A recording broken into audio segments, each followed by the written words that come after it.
تو اسی سے فقہا نے استدلال کیا کہ صدقہ چونکہ ایک نیکی ہے تو کوئی بھی نیکی کر کے مرحوم والدین کو پہنچائی جا سکتی ہے. اس کے لیے حدیث کے حوالے کی ریفرنس کی الگ سے ضرورت نہیں ہے. یہی ریفرنس کیا ہے؟ کافی ہے. اب لوگ کیا کرتے ہیں, مسجد میں دریاں بچھا دیں, اس کا ثواب کس کو ملے گا؟ والدین کو. تو بعض لوگوں کو اشکال ہے کہ یہ دریاں بچھانا کہاں سے حدیث سے ثابت ہے؟ بھئی جب صدقہ کہہ دیا تو نیکی آ گئی نا, اس میں ہر نیکی آ گئی اس کے اندر. اس میں قرآن کی تلاوت کرنا بھی آ گیا, اس میں کسی غریب کو کھانا کھلانا بھی آ گیا, اس میں یتیم خانے میں پیسے جمع کرانا بھی آ گیا, اس میں یتیم خانہ بنانا بھی آ گیا, اس میں کسی مدرسے کے ساتھ تعاون کرنا بھی آ گیا, اس میں 2 رکعت نفل نماز پڑھنا بھی آ گیا. کیونکہ اگر آپ کہتے ہو کہ یہ سب کچھ نہیں ہے, حدیث دکھاؤ تو حدیث میں تو کنواں کھودنے کا تذکرہ ہے, پھر کنویں کے علاوہ تو کوئی ثواب پہنچے گا ہی نہیں. اب یہ کتنی عجیب سی بات ہوگی کہ آپ انسانیت کی خدمت کے لیے کنواں کھدواتے ہیں, اس کا ثواب ابا کو پہنچ رہا ہے, سبیل بنواتے ہیں تو اس کا اللہ ثواب نہیں پہنچائے گا. کیوں؟ بات تو ایک ہی چیز ایک ہی ہے نا. اور جب کوئی مفتی کہتے نہیں اگر آپ نے سبیل بنوا دی کسی سفر میں, کہیں راستے میں کولر پانی کا رکھ دیا تاکہ اس کا ثواب ابا اماں کو پہنچے, اگلا کہتے ہیں حدیث دکھاؤ, کولر کا کہاں تذکرہ ملتا ہے حدیث میں؟ تو یہ سینس لیس ہونے کی علامت ہوگی کہ نہیں ہوگی؟ تو آج کے جو نئے نئے مجتہدین مارکیٹ میں یوٹیوب پہ آ رہے ہیں نا, ان کا جو سوچنے کا اسٹائل ہے نا وہ بہت محدود اور فقہی بصیرت سے بالکل خالی. وہ ریفرنسز پہ چل رہے ہوتے ہیں کہ دیکھو حدیث میں آتا ہے صدقہ کرنے کا ثواب پہنچتا ہے, تو ریفرنس ہم نے حدیث کا دے دیا صدقے کا. قرآن پڑھنے کا ثواب دکھاؤ کہاں ثابت ہے بھائی؟ تلاوت کا ثواب ماں باپ کو ملتا ہے, یہ کہاں ثابت ہے؟ تو بھائی صدقہ نیکی ہے. حدیث کا مقصد یہ ہے کہ جب کوئی شخص مر جاتا ہے تو اس کے اپنے عمل کا دروازہ بند ہو گیا, بعد والا اس کے لیے کوئی عمل کرتا ہے تو وہ دروازہ اللہ کبھی بھی بند نہیں کرتے. یہ اللہ کی رحمت ہے. البتہ یہ جو حدیث میں 3 کا عدد ہے نا, یہ 3 سمجھانے کے لیے, 3 نہیں, وہ 6 بھی ہو سکتے ہیں, 3000 بھی ہو سکتی ہیں وہ چیزیں. تو اس میں خوب سمجھ لیں کہ کوئی بھی نیکی کی جائے مرحوم کے لیے اس کا ثواب میت کو ملتا ہے. یہاں ایک اشکال ہے کہ پھر صحابہ کرام سے کیوں ثابت نہیں ہے قرآن پڑھ کے بخشنا؟ بھئی صحابہ تو نیکی پہ ہم سے زیادہ حریص تھے نا, صحابہ سے ثابت کیوں نہیں ہے؟ تو صحابہ سے اس لیے ثابت نہیں ہے کہ یہ عمل اجتماعی طور پہ ناجائز ہے, کیونکہ کوئی بھی نفلی کام اس میں اجتماع کے لیے الگ سے دلیل کی ضرورت ہے. اگر وہ الگ سے اجتماع کے لیے ایک الگ سے دلیل نہیں ہوگی تو نفلی کام انڈیویجولی آپ کر سکتے ہیں, انفرادی طور پہ آپ کر سکتے ہیں, اجتماعی حیت پہ آپ نہیں کر سکتے. تو صحابہ نے چونکہ اجتماعی حیت پہ نہیں کیا اس لیے ثابت نہیں ہے. انفرادی کیا یا نہیں کیا؟ تو انفرادی عمل بیان نہیں کیا جاتا. اب کوئی بھی اپنے والد کے لیے کوئی تلاوت کر رہا ہے کہ اللہ اس کا ثواب اس کو پہنچ جائے, تو یہ تو دل کی چیز ہے نا, اس کو کوئی راوی کیسے ہائی لائٹ کرے گا, کیسے اس کو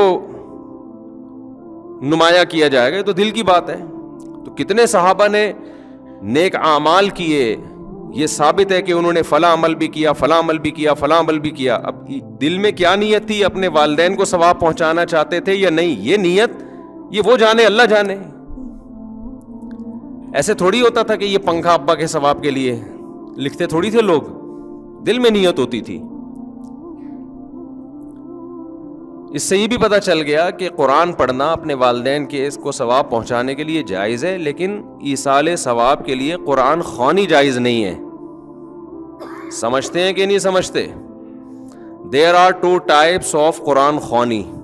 قرآن خوانی جو اجتماعی سطح پہ ہوتی ہے نا, پبلک آتی ہے, سب قرآن پڑھتے ہیں, تو کتنی قسمیں ہیں اس کی؟ انگلی سے اشارہ بھی کر رہا ہوں, 2 قسمیں. بلکہ ہم 3 قسمیں بنا لیتے ہیں. اجتماعی ہیئت میں قرآن جو پڑھا جاتا ہے, سب لوگ اکٹھے ہو کے پڑھتے ہیں, اس کی 3 قسمیں ہیں. ایک قسم تو یہ مرحوم کے ثواب کے لیے، ہمارے ابا کا انتقال ہو گیا، تمام حضرات سے گزارش ہے ہمارے گھر تشریف لائیں، آج قرآن خوانی ہوگی. یہ عمل بدعت ہے، ناجائز ہے، کیونکہ اس طرح اجتماعی حیت پہ قرآن پڑھنا بطور عبادت کے پڑھا جا رہا ہے ثواب پہنچانے کے لیے، اور نفلی کام میں عبادت اجتماعی سطح پہ جب آپ کرتے ہیں اس کے لیے الگ سے قرآن و سنت میں دلیل کی ہمیں ضرورت ہے. میرے بارے میں آج کل یہ بہت کہا جا رہا ہے، میں تو سروے کرتا ہوں نا کہ اس کو قرآن و حدیث نہیں آتا، بس کو شادیاں آتی ہیں، یہ آتا ہے، وہ آتا ہے، لطیفے آتے ہیں.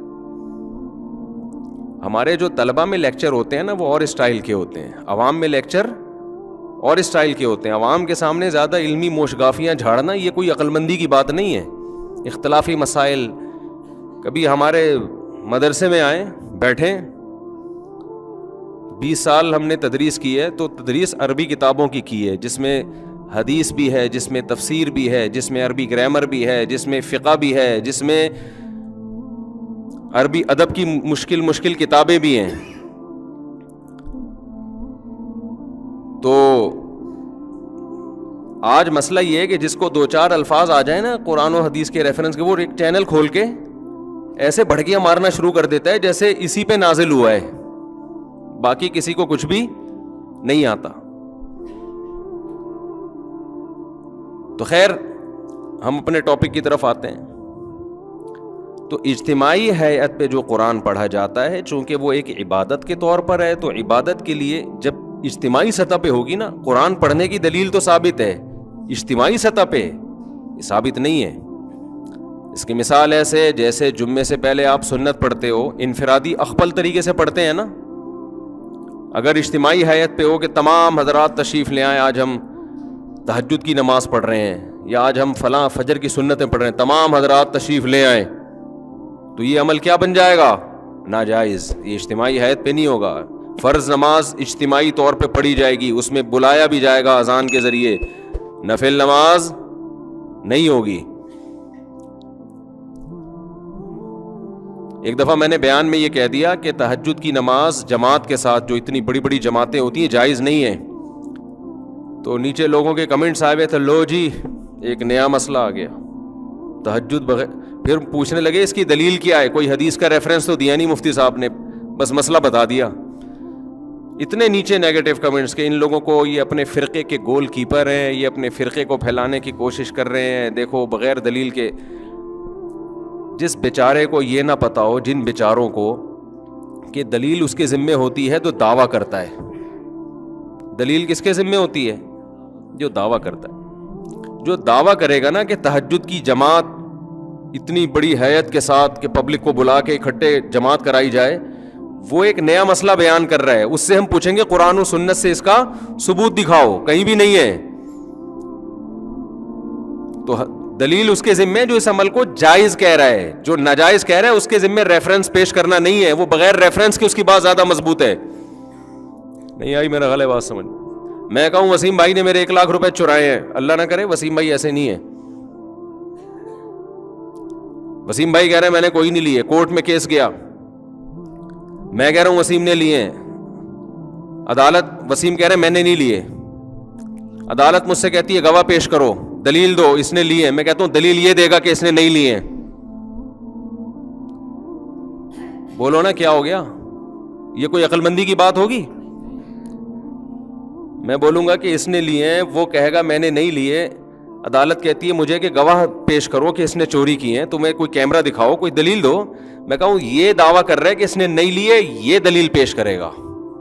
یہ عدالت کہے گی بھائی پہلے اپنی کھوپڑی کا علاج کراؤ.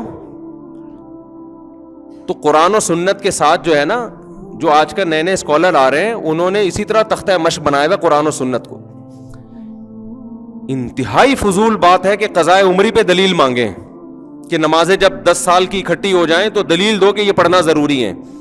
یہ ایسا ہی حماقت ہے کہ جیسے میں کہوں وسیم نے مجھ سے 1 لاکھ روپے لیے، وہ کہہ رہے نہیں لیے. میں کہہ رہا ہوں دلیل لے کے نہیں لیے. نماز ذمے سے ساقط نہیں ہوتی جب تک قضا نہیں پڑھو گے آپ، اور توبہ بھی اور قضا بھی. تو دلیل اس کے ذمے جو کہے کہ 10 سال جب اکٹھی ہو جائیں تو بغیر توبہ بغیر قضا کے معاف ہو جاتی ہیں. وہ دعویٰ کر رہا ہے، وہ نماز آپ کے ذمے سے ساقط کر رہا ہے جو اللہ نے فرض کی ہے. اس ساقط کرنے کی کیا دلیل ہے؟ آپ کوئی ایک ضعیف حدیث بھی پیش کر دو. سمجھ میں نہیں آ رہی میرا خیال ہے بات. اتنا اسلام کا بھاری بھرکم حکم جس سے بڑا اسلام میں کوئی حکم ہی نہیں ہے. 10-20 سال ہو گئے پیتے رہے, نماز ہی گول کر دی. اب جب توبہ کی توفیق ملی ہے تو دین اللہ احق ان یقضا, حدیث میں آتا ہے اللہ کا قرضہ اس بات کے زیادہ لائق ہے کہ وہ ادا کیا جائے.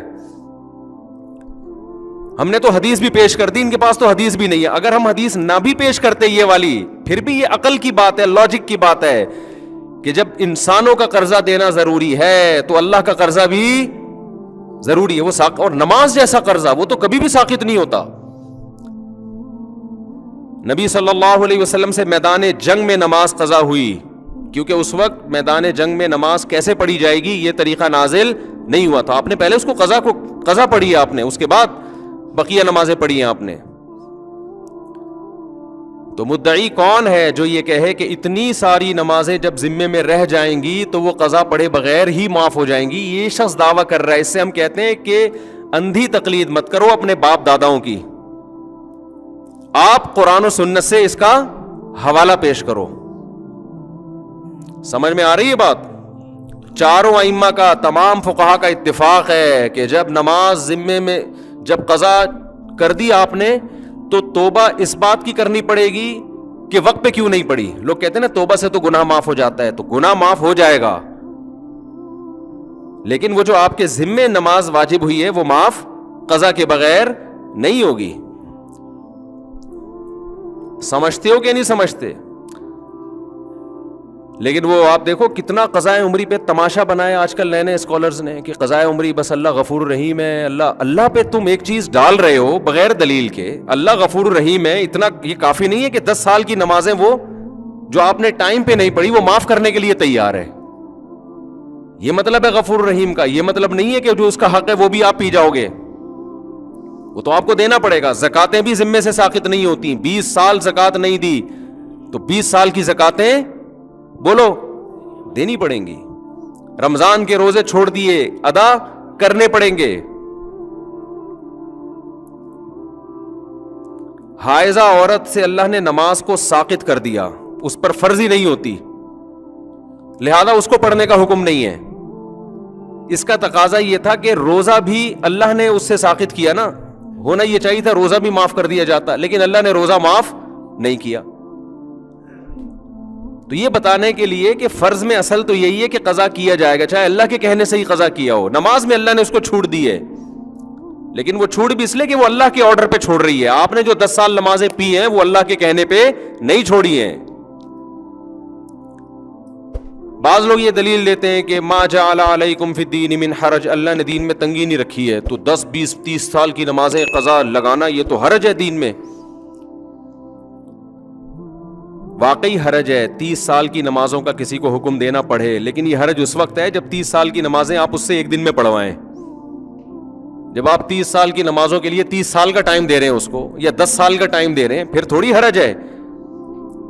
تو یہ نئے نئے اسکالرز کو سننا چھوڑ دو خدا کے واسطے, یہ تمہیں جہنم کی آگ کی طرف لے کے جائیں گے. یہ ریفرنسز ہیں ان کے پاس, قرآن حدیث, آتا واتا ان کو کچھ بھی نہیں ہے. میں جو اتنا چیختا ہوں نا مجتہدین کو فالو کرو, ابو حنیفہ, مالک, شافعی, احمد بن حنبل, یہ اس لیے کہ تم ان لوگوں سے بچو, اپنے فرقے کے گول کیپر کے طور پہ نہیں. فوراً جب ہم کوئی بات کرتے ہیں نا تو فوراً یہ کہ یہ تو اپنے فرقے کے کیا ہیں, گول کیپر ہیں. یہ بات غیر مسلم بھی کرتا ہے. جب آپ اسلام کے برحق ہونے کی بات کرتے ہو, کہتے ہیں یہ تو چونکہ مسلم ہے لہذا اس نے کس کو سپورٹ کرنا ہے, اسلام کو. بھائی ہم مسلم ہونے کی وجہ سے اسلام کو سپورٹ نہیں کر رہے, اسلام کے مدلل ہونے کی وجہ سے مسلم ہیں. اسلام کے علاوہ ہمیں کوئی سمجھ میں ہی نہیں آتا. تو ہم جو چاروں ائمہ کے قائل ہیں نا کہ ان چاروں فقہ میں سے کسی ایک کو فالو کرو, اس لیے نہیں کہ ہم ان میں سے ایک کو فالو کرتے ہیں, بلکہ اس لیے کہ ہم فالو اس لیے کرتے ہیں کہ ان کا فقہ مدلل ہے, اس میں قرآن و حدیث کو صحیح طرح سے سمجھا گیا ہے, اور اس میں امت اختلاف اور انتشار سے بچے گی. اس کے علاوہ جتنے پیکج امت کو جوڑنے کے لیے دیے جا رہے ہیں وہ امت کو جوڑنے کے بجائے توڑنے ہیں. سمجھ میں آ رہی ہے بات کہ نہیں آ رہی؟ وہ پیکج بڑے جاندار, شاندار اور پرکشش, لیکن ان پیکجز پہ جب آپ عمل کریں گے نا تو اس میں ٹوٹنے کا عمل بڑھتا چلا جائے گا. ہر اسکالر ایک نیا فرقہ ہے اور دعویٰ یہ کرتا ہے کہ میں قرآن و حدیث کے علاوہ کسی چیز کو نہیں مانتا, لیکن 4 اسکالر ہوں گے تو چاروں کی الگ الگ رائے, 5واں ہوگا تو اس کی الگ رائے, 6واں ہوگا تو اس کی الگ رائے. چند چیزوں میں متفق ہوتے ہیں, باقی ہر چیز میں الگ ہیں. تو یہ امت کا ویسے ہی بیڑا غرق ہونے والا ہے جس طرح سے ابھی چل رہا ہے نا حساب کتاب. اور ان جدید جتنے اسکالرز ہیں نا, ان میں ایک چیز کامن ہے, قضاء عمری کا سب کیا کرتے ہیں؟ انکار. قدیم جتنے اسکالرز ہیں مذہب کے, ان میں ایک چیز قدر مشترک ہے, قضاء عمری کا کوئی بھی انکار نہیں کرتا. قضاء عمری سمجھتے ہیں کہ نہیں سمجھتے؟ تو کہاں ہم ابھی آتے ہیں اس دوبارہ سے اصل ٹاپک کی طرف آؤں گا میں. تو وہ میں کہہ رہا تھا کہ اجتماعی حیات پہ قرآن خوانی کیا ہے میرے بھائی؟ بولو نا, جائز نہیں ہے. کیوں جائز نہیں ہے؟ جب اجتماعی سطح پہ کوئی عمل کرتے ہیں, جیسے تہجد ہے, تہجد میں نبی صلی اللہ علیہ وسلم نے لوگوں کو جمع کر کے کبھی نہیں بلایا, کوئی ایسی روایت نہیں ہے. ہمیشہ آپ نے تہجد پڑھی, 1 2 3 4 صحابہ آپ کے ساتھ شامل ہو گئے, یہ جائز ہے, ہم بھی اس کو جائز کہتے ہیں. امام ابو حنیفہ کو چونکہ قرآن و سنت بہت اچھی طرح سے آتا تھا, لہذا اس عمل کو امام حنیفہ جائز کہتے ہیں. بھائی اتفاقی طور پر کوئی تہجد کے لیے کھڑا ہوا ہے, 2-4 آدمی اس کے پیچھے آ جائیں, اعلان کر کے کہ فلاں اتنے بج کے اتنے منٹ پہ ہمارے یہاں تہجد کی نماز ہوگی, تمام حضرات تشریف لے آئیں. اس کا ثبوت ہمیں قرآن و سنت میں نہیں ملتا, صرف رمضان میں حضرت عمر کے عمل سے ملتا ہے, تراویح جس کو کہا جاتا ہے, اس لیے اس کو نام بھی الگ دیا گیا. سمجھتے ہو کہ نہیں سمجھتے؟ اس میں اجتماعی حیات. اور حضرت عمر نے کیوں؟ اس لیے کہ نبی نے یہ رمضان میں 3 دن کیا, پھر چھوڑ دیا تاکہ فرض نہ ہو جائے. تو حضرت عمر سمجھتے تھے کہ آپ نے اس لیے چھوڑا فرض نہ ہو جائے, یہ اس کی علامت ہے, آپ اس کو زندہ رکھنا چاہتے تھے. تو اب فرضیت کا امکان ختم ہو گیا, لہذا حضرت عمر نے اس عمل کو دوبارہ شروع کرا دیا. تو رمضان گیا اور وہ تراویح کی نماز گئی. اس میں قیام اللیل کا بھی ہمیں ثبوت نہیں ملتا کہ الگ سے پھر رات کو اجتماعی حیات پہ نماز پڑھی جائے. تو قرآن خوانی کیا عمل ہے میرے بھائی؟ غلط ہے, اس کو ترک کر دینا چاہیے. جب کسی کا انتقال ہو جائے تو آپ اخبل طریقے سے, سب سے بہتر تو وہ چیز ہے جو منصوص ہے, جس کا حدیث میں صراحتاً ذکر ہے, وہ صدقہ خیرات ہے. سب سے بہتر وہ ہے. اس کو آج کل لوگ فوکس نہیں کر رہے, قرآن خوانیوں پہ پورا زور لگایا ہوا ہے, اور پھر اس میں دیگیں چلتی ہیں, کھانے چلتے ہیں, لوگ آتے ہیں, بوٹیاں پھوڑ رہے ہوتے ہیں, ایک عجیب ہی منظر ہوتا ہے. ولیمے اور میت کا فرق کیا ہو گیا؟ ختم. تو یہ پھوڑنے پھاڑنے کے ٹائم نہیں ہے. یہ اخپل طریقے سے چپکے سے غریب کو صدقہ کر دو, اور اپنے طور پہ کوئی تلاوت کرنا چاہے تو اس میں بھی کوئی حرج نہیں ہے. اگرچہ تلاوت میں فقہا کا اختلاف ہے, لیکن صدقے میں سب کا کیا ہے؟ اتفاق ہے. تو دیر آر کتنی ٹائپس آف 3. ایک تو ایصال ثواب کے لیے قرآن خوانی, وہ جائز نہیں ہے. دوسرا قرآن خوانی کی قسم ہے برکت کے لیے قرآن خوانی. دکان کھولی آپ نے نئی, آپ نے مکان بنایا, آپ چاہتے ہو یار اس میں کوئی اچھا کام پہلے ہو جائے, بجائے اس کے کہ ڈائریکٹ جا کے ڈرامہ دیکھنا شروع کر دیں بچے آ کے. ایسا ہی ہوتا ہے نا. تو کام کی ابتدا کس سے ہو بھائی؟ برکت سے ہو. اور کوئی بھی شیطانی اثرات ہوں, اس سے یہ گھر پاک ہو جائے, تو اس کے لیے قرآن خوانی کی جاتی ہے. تو برکت کے لیے قرآن خوانی چونکہ عبادت کے طور پہ نہیں ہے, وہ از قبیل رقیہ ہے. رقیہ سمجھتے ہیں وہ کیا ہے؟ دم جسے کہتے ہیں, رقیہ. تو رقیہ ایک علاج کی قسم ہے. علاج کے لیے قرآن و سنت سے ثبوت کی ضرورت نہیں ہوتی. جیسے آپ نے کہا بھائی فلاں آیت پڑھ کے مجھ پہ دم کر دیں, مجھے بڑا فائدہ ہوتا ہے, تو اب اس کے لیے ثبوت کی ضرورت نہیں ہے. تو جیسے ایک صحابی رسول نے کسی پہ جن تھا تو سورہ فاتحہ پڑھ کے دم کر دیا, تو ان کو تو نہیں پتا تھا کہ اس سے فائدہ ہوگا, نہ نبی سے انہوں نے پوچھا تھا. بعد میں اطلاع ملی تو آپ نے فرمایا کہ یہ تو رقیہ ہے, سورہ فاتحہ, تو اس سے تو فائدہ ہوتا ہے. یا سورہ بقرہ کا ورد کرا لیا گھر کے اندر, سمجھتے ہو حدیث میں آتا ہے سورہ بقرہ جس گھر میں پڑھی جاتی ہے اس گھر میں شیاطین نہیں آتے, حدیث کا مفہوم ہے. تو یہ بذات خود یہ جائز عمل ہے برکت کے لیے. لیکن بعض علماء کی رائے یہ ہے کہ لوگ برکت والی قرآن خوانی اور ایصال ثواب والی قرآن خوانی میں فرق نہیں کرتے, تو یہ والی قرآن خوانی ذریعہ بنتی ہے وہ والی قرآن خوانی کا. سمجھ میں آ رہی ہے بات؟ یہ ذریعہ بنتی ہے کس چیز کا؟ ایک بدعت کا.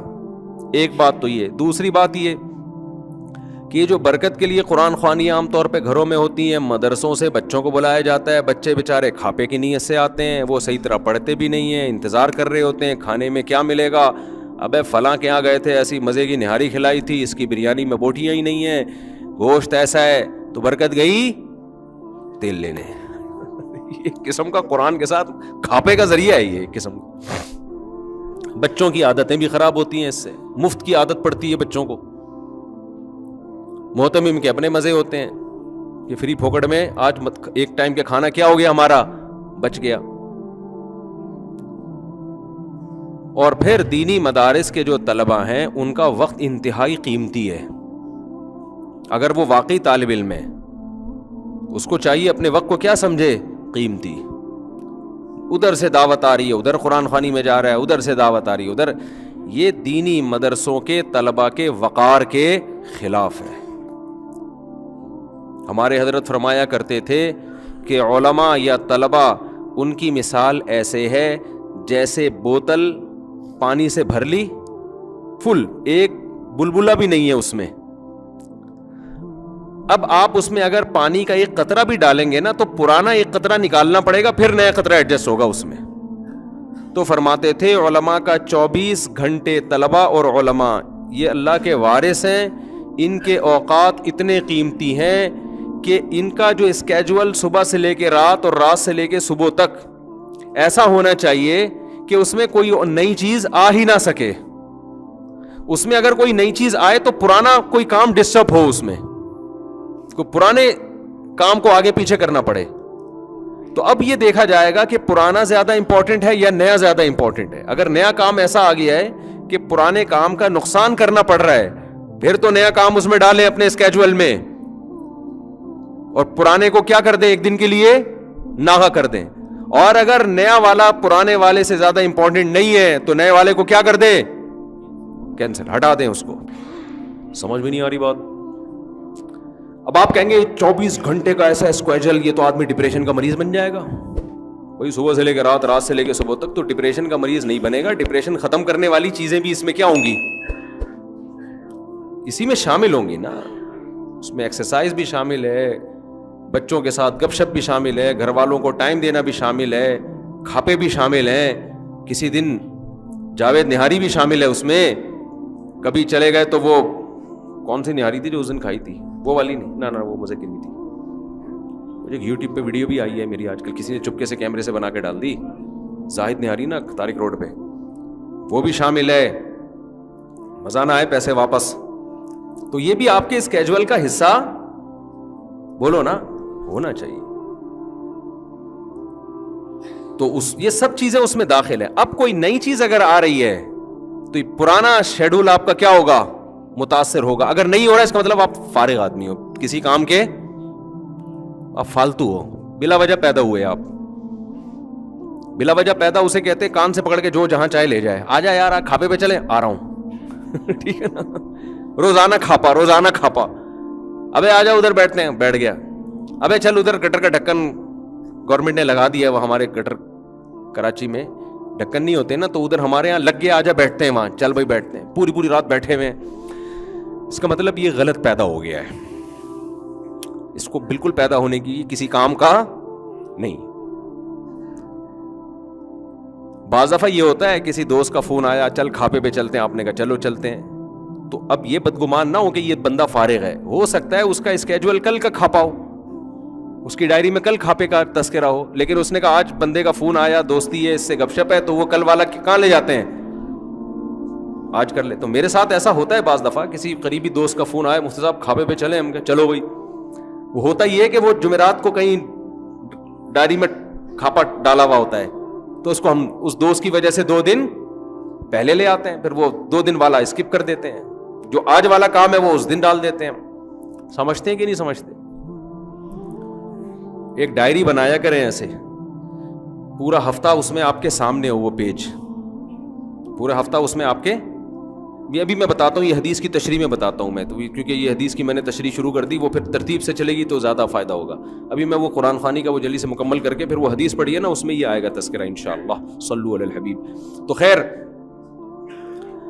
آپ نے دوسری قسم ہے قرآن خوانی کی رقیہ، جس کو برکت کی قرآن خوانی کہتے ہیں. تو فی نفسی ہی یعنی بذات خود یہ جائز عمل ہے، لیکن بعض علماء اس کے خلاف ہیں کہ بھئی گھر والے بیٹھ کے کر لیں، جیسے سورہ بقرہ پڑھنی ہے سب اکٹھے گھر والے کر لیں. یہ باہر سے ادھر ادھر سے پبلک کو بلانا اور یہ سب چیزیں، اس کے فسادات زیادہ ہیں، اس میں وہ برکت رہتی بھی نہیں ہے. کھاپے کا تذکرہ زیادہ ہوتا ہے، اور جو رقیہ کا جو مقصد تھا وہ مقصد پوری طرح حاصل نہیں ہوتا. بہرحال اگر کوئی کرتا بھی ہے تو اس پہ اتنا سخت انکار نہیں کیا جائے گا. کوئی برکت کے لیے قرآن پڑھوا لیتا ہے، بے شک بچوں سے ہی پڑھوا لیتا ہے، تو فی نفسی یہ جائز عمل ہے. تیسری قرآن خوانی وہ ہے جو اتفاق سے لوگ جمع ہوتے ہوں کسی ترتیب کی وجہ سے. اس کی مثال ایسے ہے جیسے ہم فجر سے پہلے 2 سنتیں پڑھتے ہیں نا، تو اب سب لوگ آ کے پڑھ رہے ہوں، لوگوں نے جمع نہیں کیا، لیکن چونکہ ٹائم ہے سنتوں کا تو سب پڑھ رہے ہوتے ہیں، تو دیکھنے میں ایسا لگتا ہے سب اجتماعی سطح پہ پڑھ رہے ہیں، حالانکہ وہ ایک اتفاقی ان کا آپس میں ربط ہو گیا ہے. تو ایسے ہی دینی مدرسوں میں یہ ہوتا ہے کہ بچوں کو تلاوت کا ٹائم دیا جاتا ہے، تو اس کا ٹائم بتایا جاتا ہے، بھائی صبح ناشتہ ہے اتنے بجے، پھر پڑھائی ہے، پھر یہ ہے، پھر یوں ہے، پھر رات عشاء ہے، پھر عشاء کے بعد سب نے کیا کرنا ہے، قرآن کی تلاوت کرنی ہے. تو یہ ایک نظم کے تحت ہے. اس کو وہ قرآن خوانی، وہ والی قرآن خوانی نہیں کہیں گے جو بدعت ہے، یہ تو ایک نظم کے طور پر. بعض فوجی اداروں میں ہمیں دیکھنے کو ملا، رینجرز کے ایک بڑے آفیسر تھے، انہوں نے بتایا کہ ہمارے ہاں فجر کی نماز کے بعد پابندی ہے، تمام جتنے بھی فوجی ہیں نا، جو رینجرز کے ملازمین ہیں، وہ سب قرآن کی تلاوت کریں گے. تو ایک ٹائم دیا ہوا ہے نا، تو یہ مینجمنٹ کے لیے ایک ٹائم دیا ہوا ہے، اس کو مینج کرنے کے لیے یہ بھی جائز ہے، اس میں بھی کوئی حرج نہیں ہے. یہ ایک ترتیب پہ لانے کے لیے سب کو، کیونکہ پھر ان کا باقی ٹائم نہیں ملے گا نا ان کو تلاوت کا سارا دن. تو گھر میں بھی آپ کر سکتے ہیں، بچوں کے لیے ایک ٹائم بنا دیں، بھائی صبح اتنے بجے ایک سے لے کر اتنے بجے تک سب بچے انسان کے بچے بن کے بیٹھ جائیں گے. سارا دن تو موبائل لگا رہتا ہے، اب یہ اتنے بج کے اتنے منٹ پر سب بچے کون سے بچے بنیں گے، انسان کے بچے. لہذا قرآن سب کے ہاتھ میں ہوگا، دعائیں کی کتاب ہوگی، ذکر اذکار ہوگا. اسی طرح یہ بھی ہے کہ اجتماعی ہیئت پہ ذکر اللہ بھی جائز نہیں ہے، خوب سمجھ لیں. جیسے اعلان ہوتا ہے مسجد سے ہمارے ہاں ذکر کی محفل لگ رہی ہے، تمام حضرات تشریف لے آئیں، پھر سارے آ جاتے ہیں، پھر ذکر کرایا جاتا ہے، یہ بدعت عمل ہے، جائز نہیں ہے. لیکن اگر آپ کسی تربیت گاہ میں گئے ہیں جس کو خانقاہ کہا جاتا ہے، کوئی شیخ و مرشد ہیں جن سے آپ بیعت ہیں، سہ روزہ لگایا آپ نے، 10 دن کے لیے گئے ان کی خانقاہ میں، تو انہوں نے اپنے مریدوں کے لیے ایک ٹائم رکھا ہوا ہے، بھائی صبح اتنے بجے سب نے تہجد میں آنا ہے، یہ ٹریننگ سینٹر ہے نا، اور پھر 7 بجے سب نے ذکر کے لیے بیٹھنا ہے. تو یہ بھی چونکہ اس کا یہ وہ اجتماعی حیات والا ذکر نہیں ہے، بلکہ یہ بھی ایک تربیت کے لیے نظام الاوقات تو ہوگا نا کوئی نہ کوئی، کہ کھانے کا ٹائم ہے تو یہ ذکر کا ٹائم ہے، تو یہ تلاوت کا ٹائم ہے. تو اس یہ وہ بدعت ذکر میں داخل نہیں ہے. لیکن جو نارملی ہمارے یہاں بعض مسجدوں سے اعلانات ہو رہے ہوتے ہیں، یا نمازیوں کو اعلان کیا جاتا ہے بھائی 4 بجے ہمارے ہاں ذکر کیا جائے گا، تمام حضرات تشریف لے آئیں، یہ بدعت ہے. کہ تمام حضرات کیوں تشریف لے آئیں بھائی؟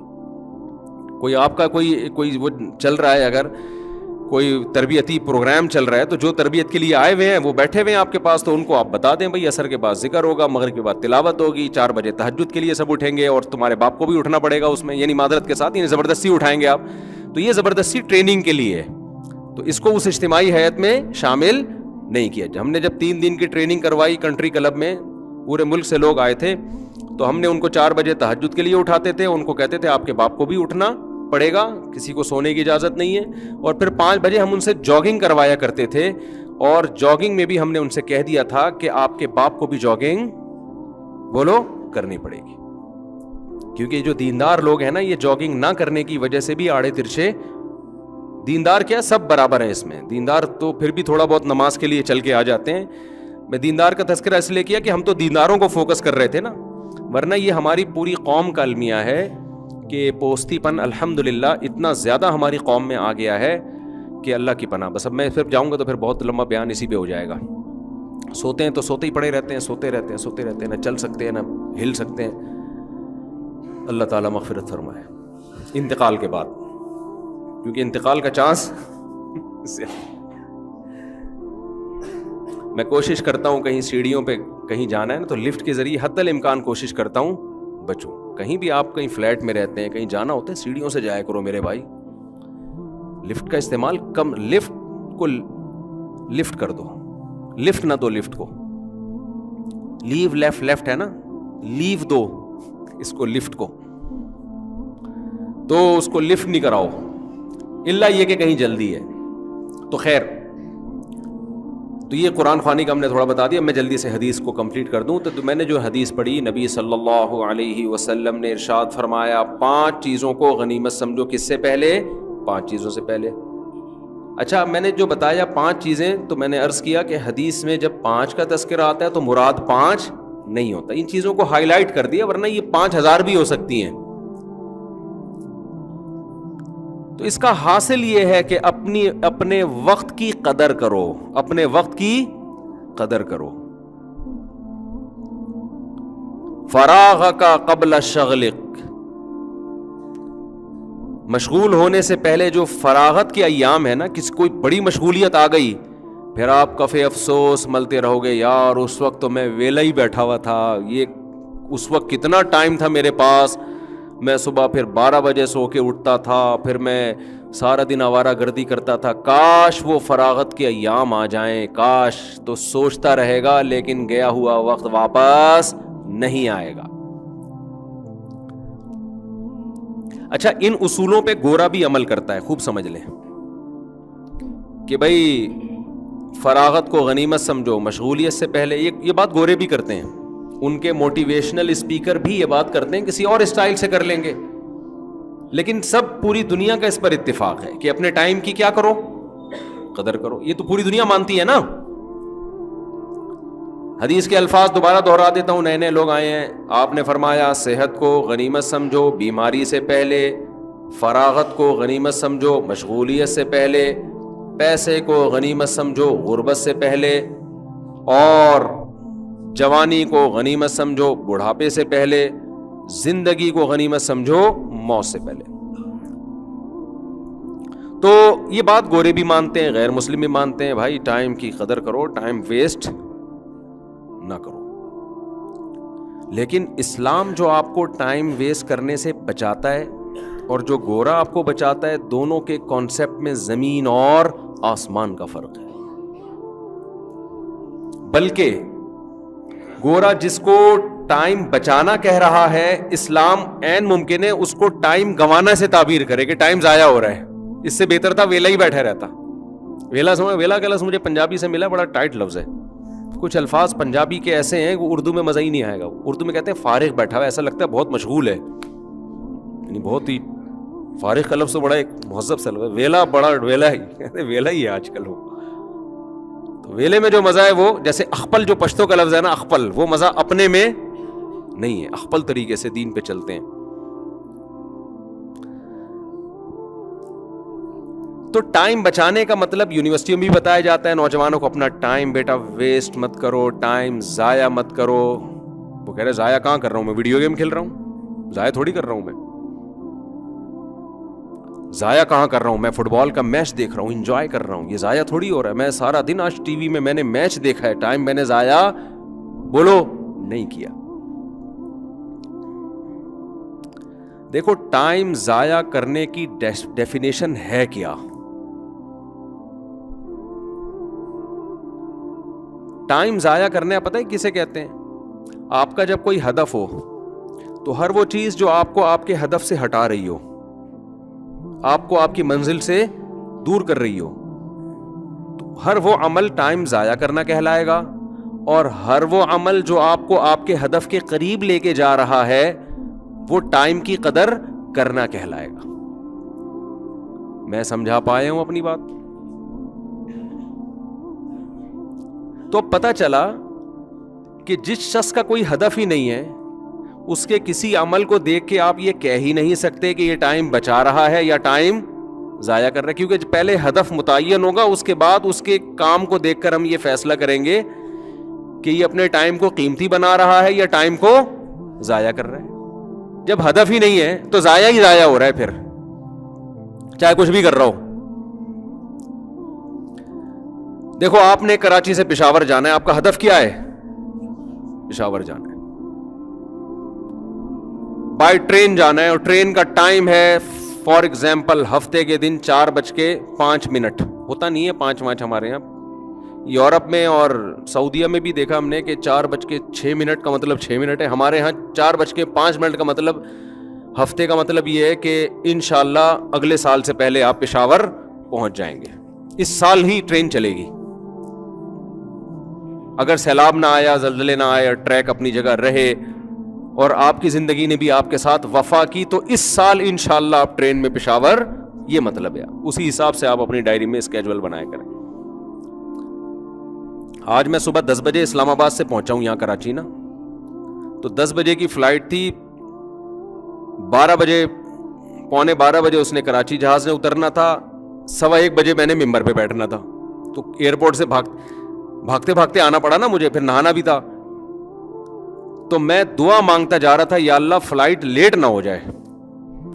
10 بجے جب میں ایئرپورٹ کی طرف جا رہا ہوں تو ایک فون آیا, میں ڈر گیا. میں نے کہا لے بھائی فلائٹ ہو گئی کینسل.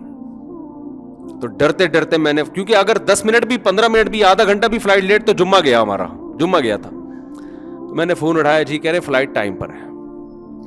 تو مجھے اتنا خوش ہوئی, میں نے کہا اللہ تیرا شکر ہے. اور پھر اب مجھے اندازہ ہوا کہ یار آئندہ یہ رسک جمعے کے دن کبھی صبح کی فلائٹ نہیں لینی ہے, کیونکہ اس کا مطلب جمعہ کوئی بھروسہ نہیں ہے. پھر وہ ہماری جو ایئر لائنز ہیں ان کی بھینٹ, پھر انہیں سے کہو گے پائلٹ سے تو ہی جا کے بیان کر لے بھائی. تو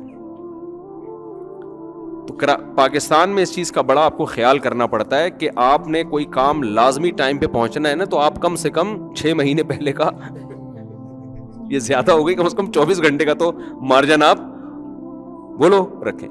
پنجاب میں میرا بیان تھا, جلسے میں خطاب تھا, بہت دور دور سے لوگ آئے ہوئے تھے, اور 15 دن سے وہ کارڈ بٹ رہے تھے, مفتی صاحب آ رہے ہیں آ رہے ہیں آ رہے ہیں. وہ لاہور اتر کے گجرانوالا جانا تھا میں نے, تو ماشاءاللہ فلائٹ اتنی لیٹ کہ 12 بجے تو یہاں سے اڑی ہے وہ, اتنی لیٹ, پتہ نہیں 7-8 گھنٹے لیٹ. پھر ہم جب وہاں پہنچے تھکاوٹ سے حال خراب, پھر جلسے میں پہنچے, لوگ کوئی آدھا سو رہا ہے, کوئی آدھا مرا ہوا ہے, کوئی کسی کا جنازے کا اعلان ہو رہا ہے. عجیب سی میری بھی حالت وہاں بھی, اب وہ بھی بیچارے ٹینشن میں, چلو جی اب کیا بیان ہوتا وہاں پہ. تو میں نے کہا بھائی یہ سارا اصحال ثواب کس کو جائے گا, ہماری جو ایئر لائنز ہیں ان کے لیے.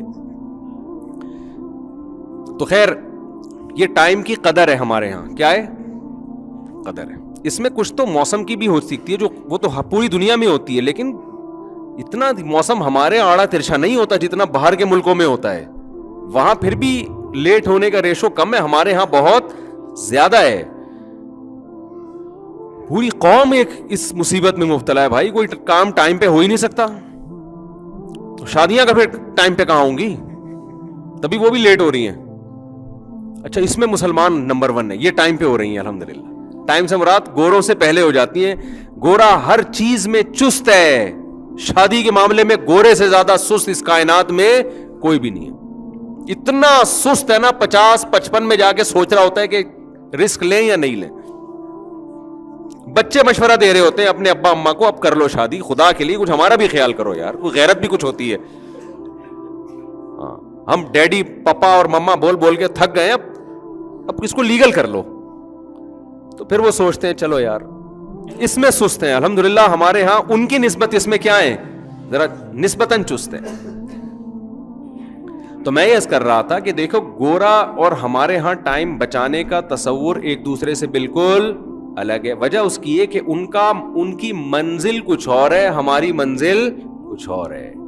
عین ممکن ہے وہ جس کام کو ٹائم بچانا کہہ رہا ہو, اسلام اس کو ٹائم ویسٹ کرنا سے تعبیر کر رہا ہو. ہدف ہی الگ الگ ہے نا. ایک آدمی پشاور جا رہا ہے اور ایک کوئٹہ جا رہا ہے. ایک آدمی کہاں جا رہا ہے, پشاور, اور دوسرے کا ہدف کیا ہے, کوئٹہ. تو جس کا ہدف کوئٹہ ہے اور وہ چاہتا ہے ساری دنیا کوئٹہ پہنچے, تو جو پشاور کے رخ پہ سفر کرے گا تو یہ سمجھے گا نا کہ یہ ٹائم ویسٹ کر رہا ہے, یہ اپنی منزل سے دور ہو رہا ہے, اس کو آگے جا کے گھوم کے واپس آنا پڑے گا. لیکن جس کا ہدف پشاور ہو تو وہ کہے گا بھائی ٹائم تو ویسٹ کر رہا ہے, تجھے گھوم کے واپس ادھر آنا پڑے گا. تو مسلمان کا جو ہدف ہے وہ ہے آخرت.